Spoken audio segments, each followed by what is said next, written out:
Fresh Take Hotline, and that includes our next guest. Delighted to catch up with him. He hosted SportsCenter's coverage all week from the Belmont when ABC had the rights to the race, and I was actually getting a chance to cover the Triple Crown for ESPN Radio because we had the radio rights. I got to spend some time with him in Louisville here and at the Breeders' Cup, and those were heady days. But it's a pleasure to welcome to the program our friend Joe Tessitore, joins us here on ESPN Radio. Joe, look, let's start by giving you a chance to address Steve Coburn's comments, because I've been trying to draw a line between what were clearly inelegant, clumsy statements, bad sportsmanship. There's not very many people he's finding much support there. From then discussing, should we be addressing the system itself? They're two different topics, and I want you to jump in there. Am I right to separate the two? We don't even need to discuss Steve Coburn and etiquette in sportsmanship. It was one of the worst displays of poor sportsmanship, bar none, I have ever seen at a major level of American sports, and he should be ashamed. It was disgusting and repulsive, and not congratulating tonal is the whole thing. It doesn't even need to be discussed. That's understood. The other side of this is a flat-out, hardened no, and let me tell you why, Bobby. And you talk about the years we spent together. I know you have great respect and understanding of the sport. I can tell you, as somebody who, and I think I have the best of both worlds in terms of perspective here, because I grew up at the racetrack in Saratoga, New York, okay? However, my entire life and my entire career has the broadened perspective of being a mainstream sports guy, a football, basketball, boxing, live event host guy. So I'm not one of those myopic, in the inner circle horse racing guys, although that is the seed that was planted in my life. I'm a mainstream guy. The Triple Crown is the most misunderstood major American sports championship or entity among fans and our peer sports journalists by far. There are people that don't even understand it's only 3-year-olds, that it's a 5-week window, that you don't get to do it again. They don't understand that these are individual championship events only linked together by history and past greats, and given the fact that they have current TV rights holders at the same time, so it gets branded, and that the media branded it 12 years after it was even first put forth, that it's a label put forth much the way the 4 majors are in golf or the Grand Slam is in tennis. And it is preposterous to put forth the idea that unless you're in the Derby starting gate, you can't take part in that. They are not even under an umbrella of any sort outside of a media label and a trophy that was made by Cartier in the 1950s that wasn't even handed out until the 1970s. They are individual events. It is the equivalent of saying that unless a tennis player goes to the Aussie Open in January, he's not eligible for the French Wimby or U.S. Open. Or if Tiger couldn't play in the Masters, he doesn't play in the U.S. Open or PGA Championship or British. Exactly.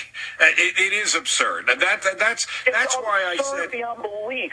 And only the misunderstanding of the Triple Crown concept by mainstream fans gives this any legs. And there's no doubt in my mind that in the coming days, it'll be trendy for some attention-seeking opinion givers on television to agree with Coburn or to spin it because of their limited understanding of what we're even dealing with. Okay, but let me jump in here, though, because while you and I are in agreement there, and that was my point, I separated his clumsiness, his lack of sportsmanship, from the point he tried to make, which I think is ridiculous for the same reasons you did.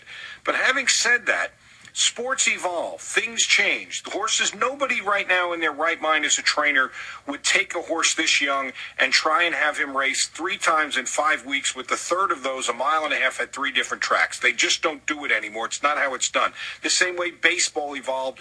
Stadiums used to be 480 feet to center field. They don't build parks like that anymore. The game changed. Other things. There's better examples, more vivid examples. So, can you tweak it in a way that's better for the sport, more consistent with the way the game is played now, and make it so it doesn't dilute it? And the one that seems to have the most traction is the one I'll throw at you as a starting point. You can go where you want with it.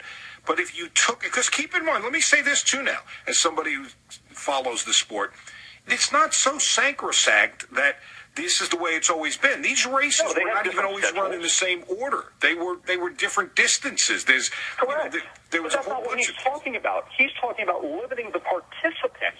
Right, exactly.